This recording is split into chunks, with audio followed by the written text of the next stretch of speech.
हरे कृष्णा। आज चर्चा करने का प्रयास करेंगे 18वें अध्याय का 62 नंबर श्लोक। ठीक है, तो श्लोक देखिए। तमेव शरणं गच्छ सर्वभावेन भारत, तत्प्रसादात् परां शांतिं स्थानं प्राप्स्यसि शाश्वतम्।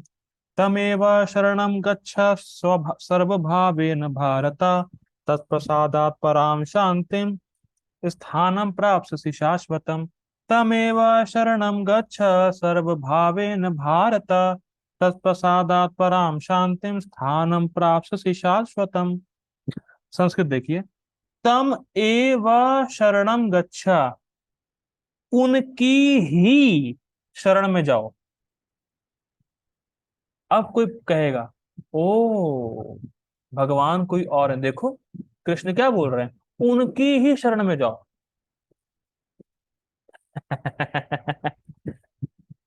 भगवान ने क्या बोला? ईश्वर सर्वभूतानाम, वो ईश्वर सभी जीवों के हृदय में है। तो कृष्ण कह रहे हैं कोई और ईश्वर है। या तमेव शरणम गच्छा, उनकी ही शरण में जाना है अर्जुन तुम्हें। तो, कृष्ण तो बोल रहे हैं किसी, कृष्ण तो बोल रहे हैं कि थर्ड पर्सन की शरण में जाना है। मतलब क्या, कृष्ण भगवान नहीं है? भाई सिंपल है ना। कृष्ण क्या बोले? ईश्वर सर्वभूतानाम हृदय अर्जुन तिष्ठति। भैया ईश्वर जो है वो सभी जीवों के हृदय में स्थित है। तो भगवान ने ही नहीं बोला मैं स्थित हूँ, ईश्वर स्थित है, ईश्वर कोई और है। तमेव शरणम गच्छा, उनकी शरण में जाओ, कोई और है। क्या मत है, क्या मतलब है भैया? तो कृष्ण भगवान नहीं है? कृष्ण किसी और को क्यों रेफर कर रहे हैं फिर?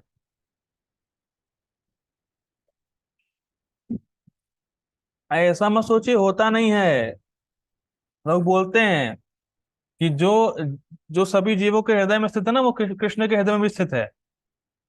और जो कृष्ण किसकी शरण में जाने की बात कर रहे हैं वो कृष्ण के अंदर ही स्थित है। ऐसी व्याख्या लोग करते हैं। तो क्या मतलब है, देखिए बहुत सिंपल है। इसको डिफीट करने के लिए भगवान आगे बोलेंगे, क्या बोलेंगे? सर्वधर्मान परित्यज्य माम एकम शरणम व्रज। अभी क्या बोल रहे हैं? तम एव शरणम, उन्हीं की शरण में जाओ। आगे क्या बोलेंगे? सर्वधर्मान परित्यज माम एकम शरणम। दोनों में शरणम आ रहा है। यहां भी आ रहा है शरणम गच्छा, शरण में जाओ। और वहां भी बोलेंगे सर्वधर्मान परित्यज माम एकम शरणम, मतलब मेरी ही शरण में हो, मतलब कृष्ण की शरण में जाओ। ठीक है, तो यहाँ पे भगवान कृष्ण थर्ड पर्सन के उसमें बात कर रहे हैं। पर याद रखना है कि भगवान जिसकी बात कर रहे हैं वो भगवान कृष्ण ही है, खुद की ही बात कर रहे हैं। ठीक है, आगे पढ़ते हैं। संस्कृत देखिए। तमेव शरणम गच्छा, उनकी ही शरण में जाओ। सर्वभावेन भारत, सर्वभावेन मतलब अपने मन से, वाणी से, शरीर से, सब कुछ जो तुम्हारे पास है सब कुछ लेके कृष्ण की शरण में जाओ। हे भारत, हे भरतवंशियों में श्रेष्ठ। अच्छा, शरण में जाके होगा क्या? तत्प्रसादात पराम शांति। जब तुम कृष्ण की शरण में जाओगे तो उनकी कृपा से जब वो प्रसन्न होंगे, पराम शांति, तुम परम शांति को प्राप्त होगे। और स्थानम प्राप्त सी शाश्वतम, तुम शाश्वत स्थान को प्राप्त करोगे। और वो स्थान कहाँ है? भगवान का धाम। ठीक है, बहुत सुंदर श्लोक है। अब जैसे कई बार प्रश्न पूछते हैं, अरे भगवान तो बहुत सारे हैं, किसकी शरण में जाना चाहिए? भगवान स्पष्ट बोल रहे हैं, तम एव, उनकी ही शरण में जाना है। उनकी ही मतलब कृष्ण की ही शरण शरण में जाना है। और कृष्ण की ही शरण में जाके स्थानम पास शाश्वतम, तुम भगवान के धाम जाओ। तुम किसी और की शरण में जाकर भगवान के धाम की प्राप्ति नहीं करोगे। ये क्लियर हो रहा है श्लोक से। केवल कृष्ण की शरण में जाकर ही भगवान के शाश्वत धाम को प्राप्त करेंगे। ठीक है, क्लियर है, क्लियर कट फॉर्मूला है यहाँ पर। आगे पढ़ते प्रभुपाद जी का अनुवाद। हे भारत, सभी प्रकार से उसी की शरण में जाओ। उसी की मतलब कृष्ण की।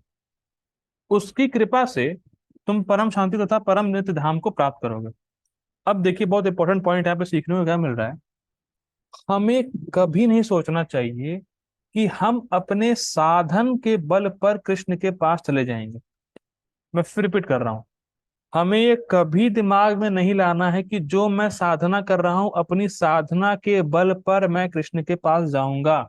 ये सोचना एक बहुत बड़ा दोष है साधक के लिए। हम साधना जरूर करते हैं, और साधना करते करते करते करते भगवान का जब हृदय पिघल जाएगा, जब उनके अंदर करुणा आ जाएगी, तब जीव भगवान के पास जाएगा।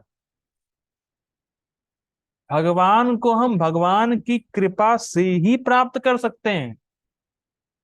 हम ही नहीं सोचना मैं एकादशी पे 64 करूंगा, 128 करूंगा तो मैं कृष्ण को पा जाऊंगा। ये सब नहीं चलेगा। अहंकार का कोई स्कोप नहीं। सिंसियरली साधना करिए, ठीक है, अब माला बढ़ाइए, कोई दिक्कत नहीं है। लेकिन ये सोचना कि मैं जो माला कर रहा हूं मैं अपनी माला के दम पे कृष्ण के पास जाऊंगा, ये अहंकार है। ये अहंकार है। माला करिए और नम्र भाव से माला करिए कि इस नाम जप से कृष्ण प्रसन्न हो। और क्योंकि जब कृष्ण प्रसन्न होंगे तो कृपा करके कृष्ण अपने पास आपको बुला ही लेंगे। लेकिन ये अहंकार से युक्त होना कि मैं डेली इतनी माला करूंगा और कृष्ण को मुझे अपने पास बुलाना ही पड़ेगा, ये अहंकार है, ये दोष है। तो हमेशा हमारा एटीट्यूड होना चाहिए कि मैं कृष्ण की सेवा करने के लिए तत्पर हूँ। मैं कृष्ण का नाम जप कर रहा हूँ, इस नाम जप से कृष्ण प्रसन्न हो, और जब कृष्ण प्रसन्न होंगे, जब कृपा उनकी होगी, तो मैं कृष्ण के पास जा पाऊंगा। कृष्ण की कृपा से कृष्ण को प्राप्त किया जाता है, और कृष्ण की कृपा को अट्रैक्ट करते हैं हम अपनी साधना से। ये फ्लो है। ठीक है, आगे पढ़ते हैं गीता भूषण टीका। इसलिए भगवान की शरण में जाना चाहिए। अब प्रश्न होता है किस लिए, या क्या टीका शुरू हो रही इसलिए, किस लिए? इसलिए का मतलब है क्योंकि भगवान कंट्रोलर हैं, ईश्वर, और विभिन्न भौतिक शरीरों को दे रहे हैं, और तो उन्हीं के पास ये शक्ति है, कृष्ण के पास, कि वो हमें भौतिक शरीरों से मुक्त कर सके। मैं फिर रिपीट कर रहा हूं, हम लोगों ने पिछले श्लोक में क्या पढ़ा था? ईश्वरा सर्वभूतानाम यंत्र रूढ़ानि माया, कि भगवान ईश्वर है, भगवान कंट्रोलर है, और भगवान के निर्देशन पे ही माया शक्ति, माया देवी विभिन्न प्रकार के भौतिक शरीर हमें दे रही है। तो भगवान ही माया को रोक सकते हैं, भगवान ही हमें विभिन्न भौतिक शरीरों से मुक्त कर सकते हैं। इसलिए भगवान की शरण में जाना चाहिए। इसीलिए किसी देवता की शरण में नहीं जाना चाहिए, क्योंकि माया के पति कौन है? कृष्ण है। जब कृष्ण की शरण में जाएंगे तो ही मुक्त हो सकते हैं। इसीलिए यहाँ पे आया है तमेव शरणम गच्छ, उन्हीं की शरण में जाओ, क्योंकि वही सामर्थ्य है उन्हीं के पास, वही सामर्थ्य है उन्हीं के पास, शक्ति है कि वो माया शक्ति को रोक सके और हमें भौतिक शरीरों से मुक्त कर सके। ठीक है, आगे पढ़ते हैं। अर्थात तम, कैसे, मतलब शरण में कैसे जाएं? शरीर से, मन से और सभी अन्य तत्वों के साथ, अर्थात सर्वभावेन, मतलब जो भगवान ने हमें दिया है सब उनकी सेवा में लगा देना है। और सबसे महत्वपूर्ण है वाणी को कृष्ण में लगाना। देखिए आचार्य लोग प्रश्न उठाते हैं, हमारी वाणी कहाँ फिट है? शरीर में। तो आप शरीर से अलग क्यों मेंशन करते हैं वाणी को? यहाँ पे क्या आया देखिए, शरीर से, मन से और सभी अन्य तत्वों, मतलब वाणी से। तो वाणी को क्यों अलग से रखा गया है? क्योंकि वाणी से सबसे ज्यादा कृष्ण की सेवा होती है। आप वाणी से कृष्ण के बारे में बोलते हैं, जिह्वा से कृष्ण प्रसाद खाते हैं, जिह्वा से भगवान का नाम लेते हैं, जिह्वा से किसी और को भक्ति में लाते हैं। सबसे ज्यादा जो है महत्वपूर्ण है अपनी वाणी को कृष्ण में लगाना। और एक बार वाणी कृष्ण में लग जाएगी तो सभी इंद्रियां कृष्ण में अपने आप लग जाती हैं। ठीक है, आगे पढ़ते हैं। अब हमने शरण ग्रहण कर ली, तो फिर क्या होगा? अब मान लीजिए प्रश्न है, फिर क्या होगा? तुम उस शाश्वत स्थान को प्राप्त करोगे, अर्थात शाश्वतम स्थानम, जहां पर कोई दुख नहीं है, अर्थात पराम शांतिम।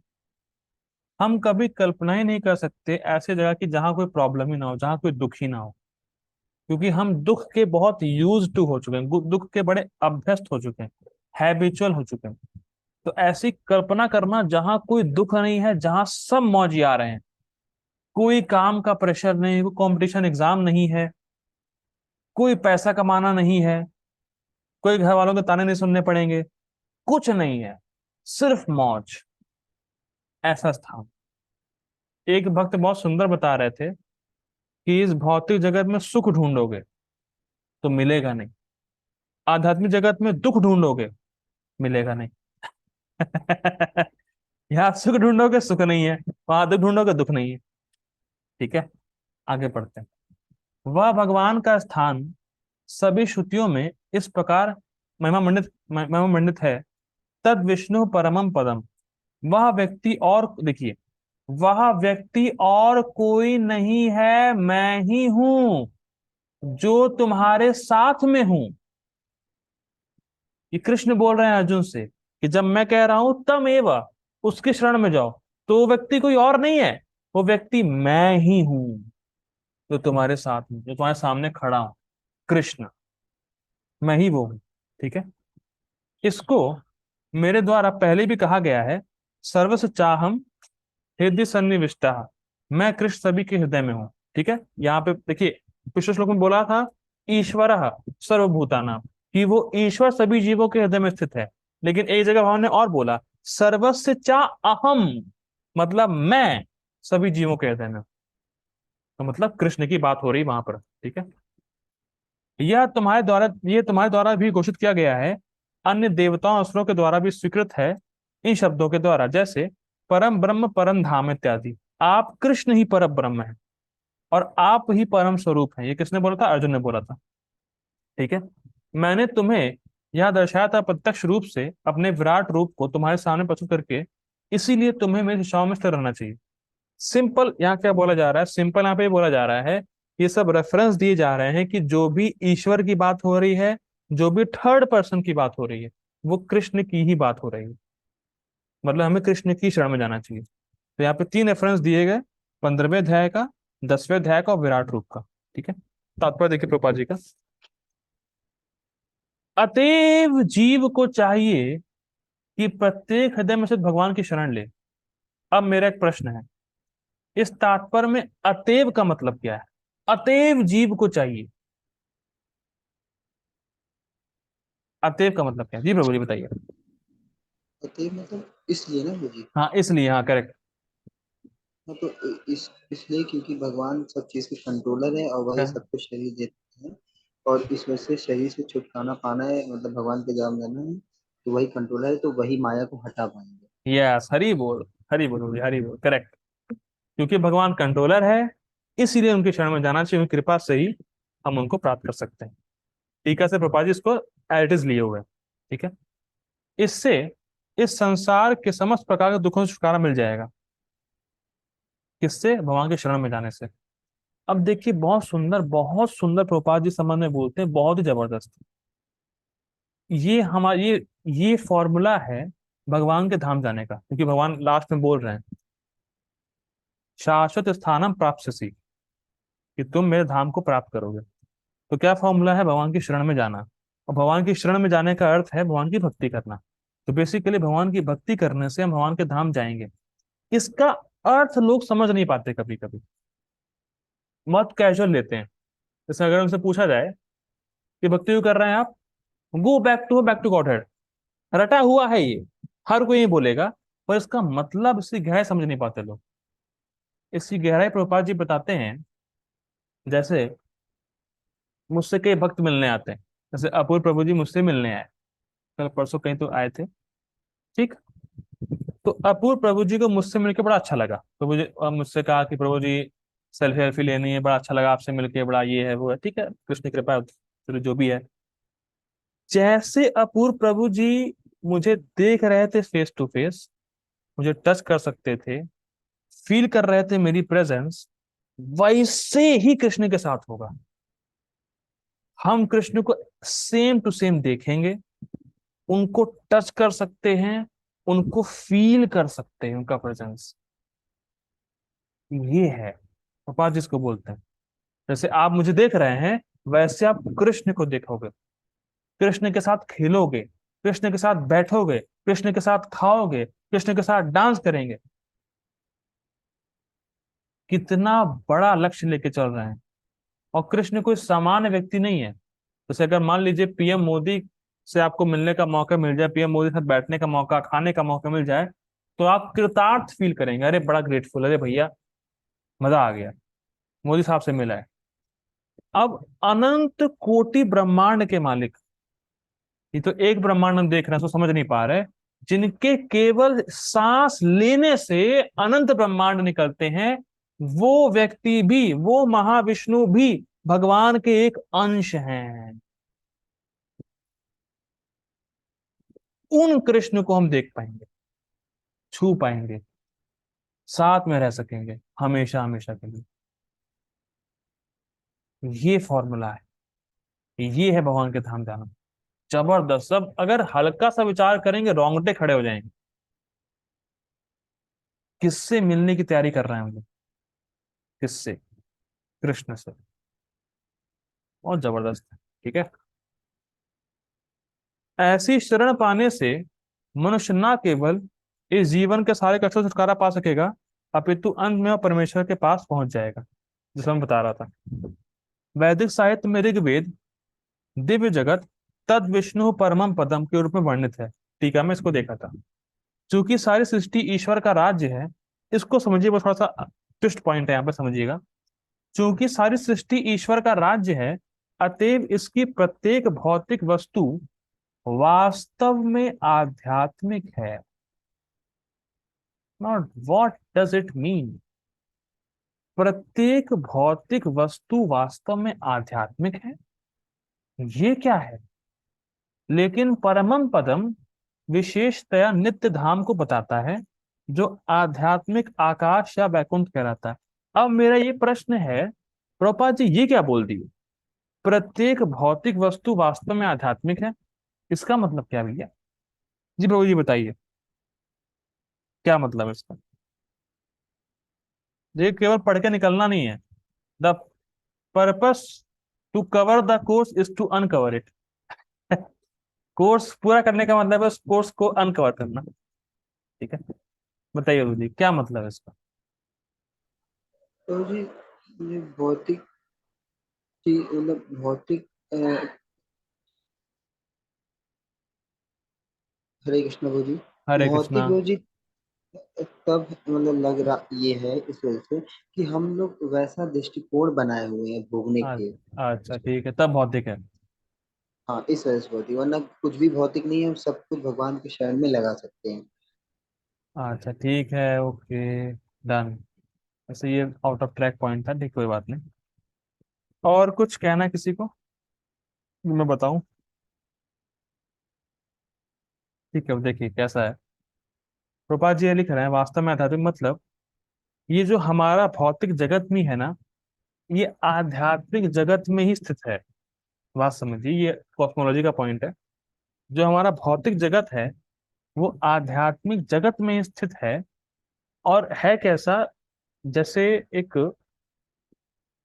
कह सकते हैं जैसे एक बड़ा सागर, जैसे साफ आसमान है, तो साफ आसमान में कहीं जाके कोई बादल है, तो उस प्रकार से ये आध्यात्मिक जगत अंधकारमय है। इसमें जो आध्यात्मिक प्रकाश है वो उसमें एंटर नहीं करता है, लेकिन है ये आध्यात्मिक जगत में। इसलिए प्रभुपाद जी कह रहे हैं वस्तुतः ये आध्यात्मिक जगत में ही स्थित है, भौतिक जगत। लेकिन जब आध्यात्मिक जगत बोला जाता है, तो वो भगवान के वैकुंठ धाम की बात होती है, क्योंकि अल्टीमेटली भौतिक जगत भी आध्यात्मिक जगत में स्थित है, तो भौतिक जगत भी आध्यात्मिक हुआ। लेकिन जब स्पिरिचुअल वर्ल्ड की बात बोलते हैं, तो उसको एक्सक्लूड करके बोलते हैं कि हाँ, जो वैकुंठ है वो स्पिरिचुअल वर्ल्ड है। गुरुबाजी कहना चाह रहे हैं। मैंने एक जगह कभी तो बताया था कि हम लोग फॉल्ट हम से बोलते हैं कि हम लोग आध्यात्मिक जगत में तो हम लोग नीचे गिर आए, पर हम लोग गिरते नहीं है। किसी को याद है? वो मैंने एक बार पढ़ाया था सी प्रोपाल जी की स्मॉल बुक से। ये बोलना हम लोग गिर गए हैं, भौतिक जगत, आध्यात्मिक जगत से भौतिक जगत में गिर गए हैं, तो गिरे वेरे नहीं हम लोग। बहुत जबरदस्त। जब जब कॉस्मोलॉजी पढ़ाएंगे तो बताएंगे हम लोग हैं कहाँ। कि हम लोग गिर गए हैं, सब बातें बाद में आएंगी। ठीक है, आगे पढ़ते हैं। भगवत गीता के 15वें अध्याय में कहा गया है, सर्वस्य चाहम हृदय सन्निविष्टा, ये टीका में देखा था। भगवान प्रत्येक जीव के हृदय में स्थित है। अतएव इस कथन की मनुष्य अंतः स्थित परमात्मा की शरण ले का अर्थ है कि वह भगवान कृष्ण की शरण ले। ठीक है, तम एव, तम मतलब कृष्ण की। कृष्ण को पहले ही अर्जुन ने परम स्वीकार कर लिया है। 10वें अध्याय में उन्हें परम ब्रह्म परम धाम के रूप में स्वीकार किया जा चुका है। ये भी टीका में देखा था। अर्जुन ने कृष्ण को भगवान तथा समस्त जीवों के परम धाम के रूप में स्वीकार कर रखा है। परम धाम का मतलब यहाँ पे ये है कि भगवान ही सभी चीजों के आश्रय हैं, सब कुछ भगवान पे ही डिपेंड है, इसीलिए भगवान परम धाम है। ठीक है, स्वीकार कर रखा है। इसलिए नहीं कि यह उसका निजी अनुभव है, वरन इसलिए भी कि नारद, असित, देवल, व्यास जैसे महापुरुष इसके प्रमाण है। मतलब वो लोग भी मानते हैं कृष्ण परम पुरुष है, कृष्ण परम धाम है। ठीक है, तो हम लोगों ने क्या देखा सिंपल, आज हम लोगों ने 2 श्लोक देखे, इसमें देखा ये पहले श्लोक में देखा कि भगवान जो है सभी जीवों के हृदय में स्थित हैं, और सभी जीवों को वो यंत्र पे बैठा के घुमा रहे हैं। भगवान हमारे ट्रेवल एजेंट है। ट्रेवलिंग करा रहे हैं भगवान हमसे। ठीक है, कि अगर हमें ट्रेवलिंग स्टॉप करनी है तो हमें भगवान के धाम जाना पड़ेगा, अपने घर जाना पड़ेगा। ठीक है, और दूसरे श्लोक में देखा कि केवल कृष्ण की शरण में जाके और सर्व भाव से जो भी हमारे पास है, शरीर, मन और वाणी, उस सबको कृष्ण की सेवा में लगाएंगे तो भगवान की कृपा हम पे भगवान की कृपा हम पे होगी, और भगवान की कृपा से हम भगवान को प्राप्त कर लेंगे। ठीक है, तो केवल कृष्ण की शरण में जाना है, ये पॉइंट हमेशा याद रखिएगा। लोग प्रश्न पूछेंगे, हम तो ये हैं, हम तो उसकी शरण में है, फलाना शरण धमाका शरण नहीं, केवल कृष्ण की ही शरण से में जाके हम मुक्त हो सकते हैं। जब मैं कृष्ण बोल रहा हूं तो इसका मतलब राम जी भी हैं, नरसिंह भगवान भी है, सब विष्णु तत्व होना चाहिए। ये नहीं कि केवल कृष्ण, आपने तो कृष्ण बोला राम नहीं बोला, नहीं ऐसा नहीं है, कृष्ण राम में कोई भेद नहीं है। ठीक है, ठीक है, जो विष्णु तत्व होंगे उनकी शरण में जाना है, देवता की शरण में नहीं जाना। अगर हमें मुक्त होना है तो, अगर हमें शांति प्राप्त करनी है तो। ठीक है, हम लोग ये रुकते हैं आज। Happy Ekadashi to all of you. ठीक है, हम लोग ये रुकते हैं। श्रील प्रभुपाद की जय, श्रीमद् भगवद गीता की जय। Thank you for joining. Hari बोल।